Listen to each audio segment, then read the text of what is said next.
Le retour à l'ordre constitutionnel est une condition sine qua non pour une Guinée stable et démocratique et prospère. Il est crucial que tous les acteurs politiques, sociaux guinéens s'engagent à respecter ces principes fondamentaux pour le bien-être du pays et de ses citoyens.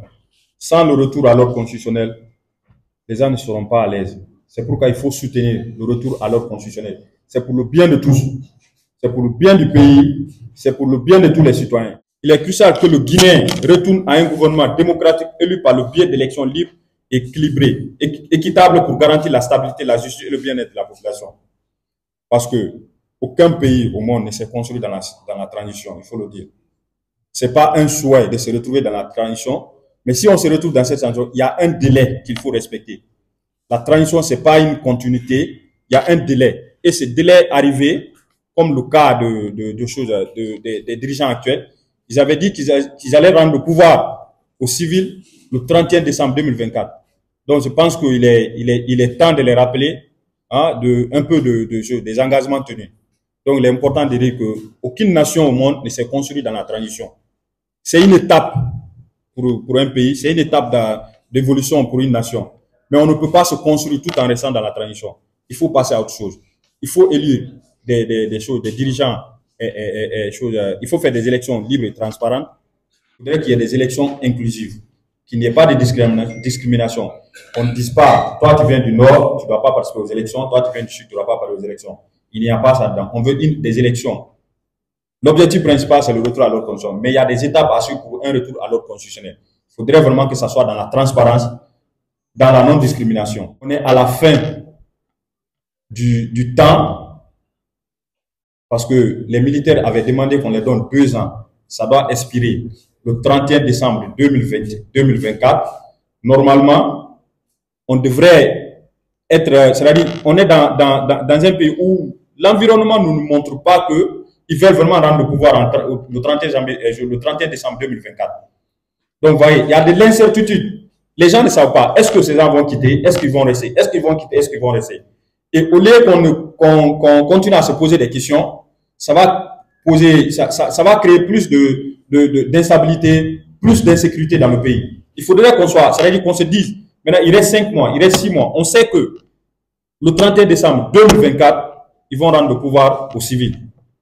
Mais pour tous les bons Guinéens, tout le monde sait que, avec l'allure des choses, aucune base n'est mise en place qui nous montre, aucun chemin hein, ne nous montre que à partir du 31 décembre 2024, les militaires vont partir.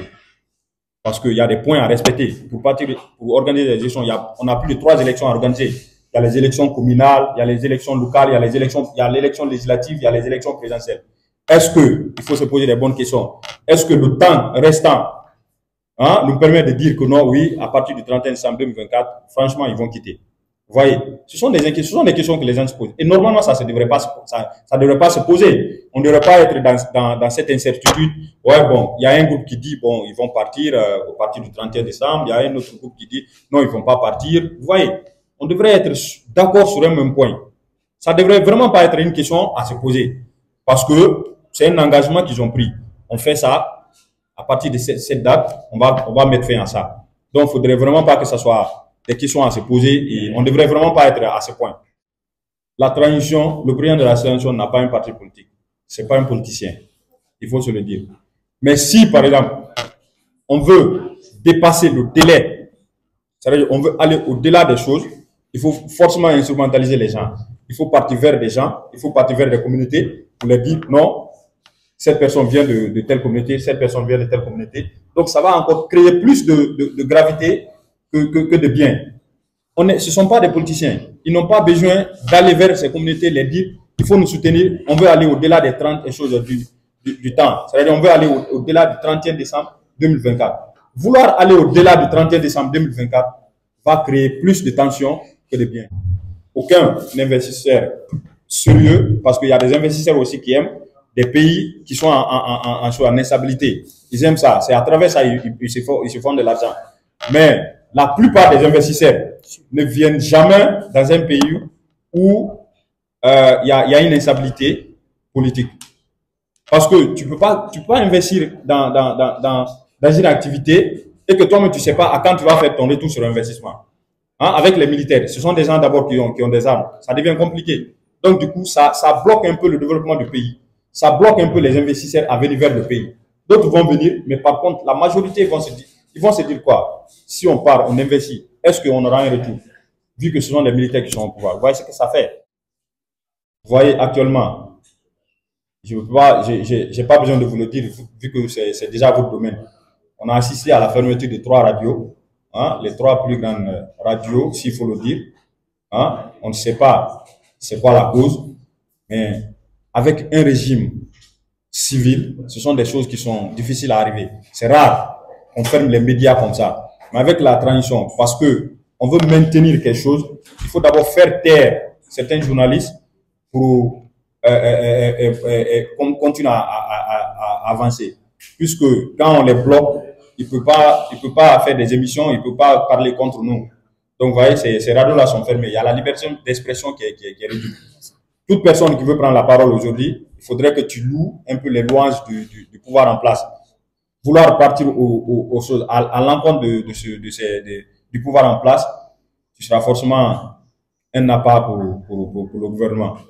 Et tout ça, ce sont les choses, les points négatifs de la prolongation de choses, de la transition. Le pays nous appartient, comme je n'arrête pas de le dire. C'est un pays qui nous appartient tous. Ils ont pris un engagement sans pression. Ils ont dit qu'ils peuvent faire les choses avant janvier 2025. On les a accordé cela. La fin, c'est le 31 décembre 2024. Donc, je pense qu'il est vraiment temps qu'on essaie de les rappeler, vu que c'est un bien commun. La Guinée nous appartient, c'est un bien commun.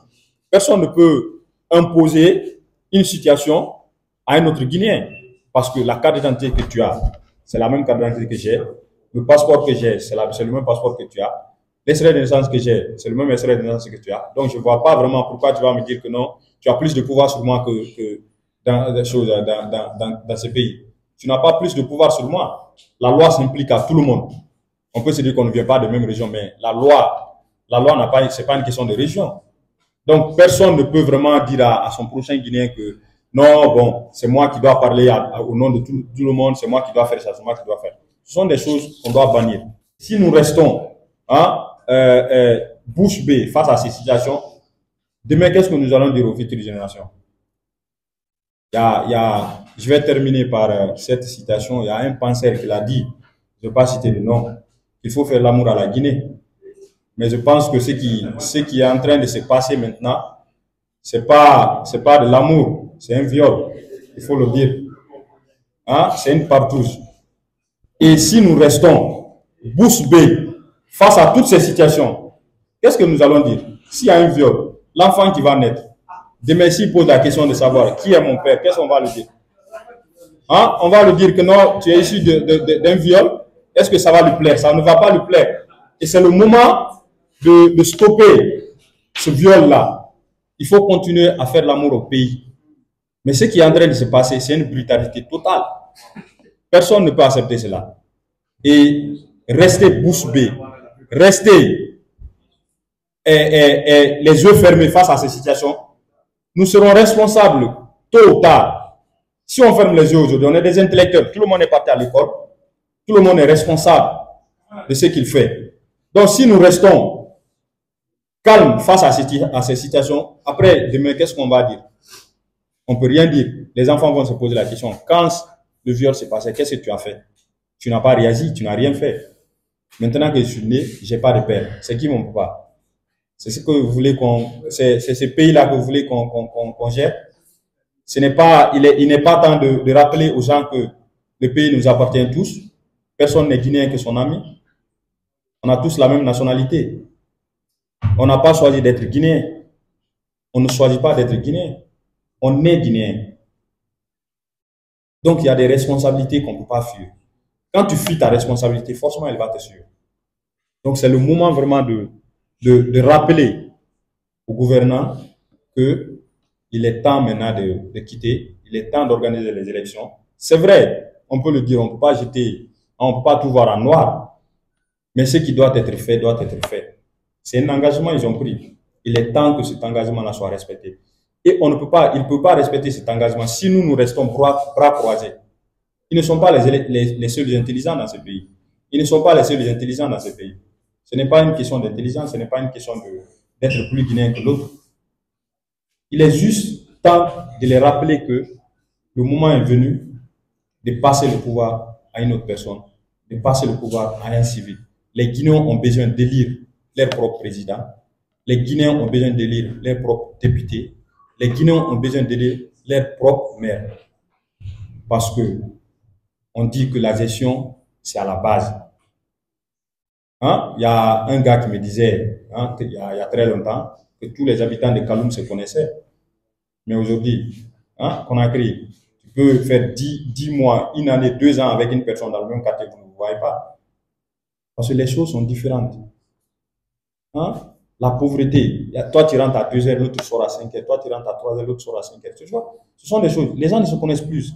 Les gens n'ont plus le temps. Hein? Et si, par exemple, la base n'est pas bien solide, par exemple, les communautés, les collectivités locales ne sont pas bien gérées, ça va retourner sur Conakry. Parce qu'ils vont se dire, si ça ne va pas au village, je vais revenir à Conakry, ça va bien aller là-bas. Pourquoi nous voyons choses, il y a tellement de monde à Conakry que toute autre ville.